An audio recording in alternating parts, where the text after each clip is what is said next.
somebody once said to me that after a certain age, you don't become a painter when you put your makeup on, you become an art restorer.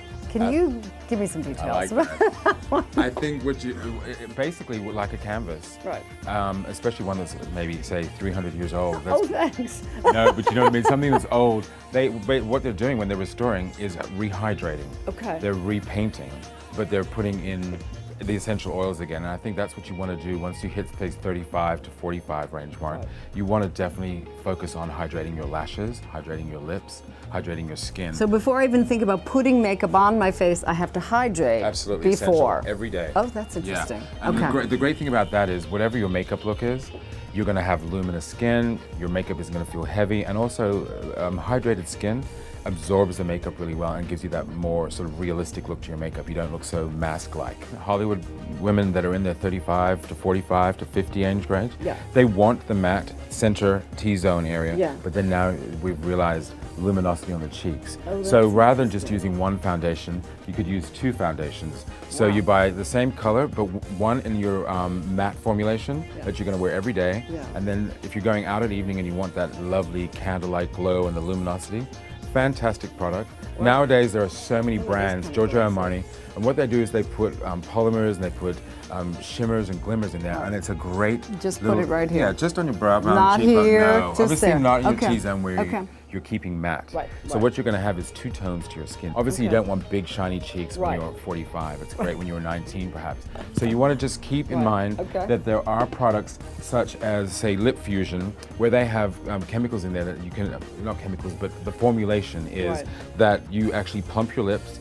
They, it's going to make them feel and look fuller.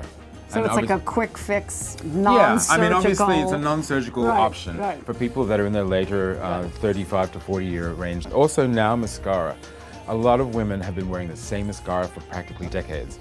The one thing that you want to know is that makeup has been reformulated and so has mascara. So now they have extra polymers to make them thicker and fuller, but they also have conditioning properties to it. So obviously you wear mascara practically every day. As you get older, think about the fact that you should be hydrating your lashes. I'd never heard that. You think you've been putting on a product on your lashes for over 25, 30 years, you do affect them, and that sometimes breakage is definitely a big thing, and also sparsely growing. So they've started to fall out because you've been cleansing and reapplying and all that sort of stuff. Well, and I guess we've conditioned our hair. Why not condition your lashes? I know it sounds crazy, I've never heard that before. It is fantastic. As far as eyeshadows and color palettes, nowadays, instead of just being told this is the color palette for the season, you can actually go into the stores and create your own color palette.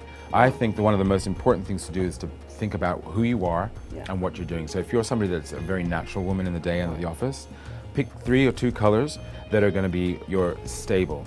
They're going to give you shape, form, and make you feel who you are. Then on top of that, like in saying this palette here, we have colors that you could totally bring into night. So for you, in your direction, we could put a wash of green and then line the sides of your eyes in a shimmery black, and you're ready to go for dinner, a red carpet event, or just hanging out with your girlfriends in a fun club.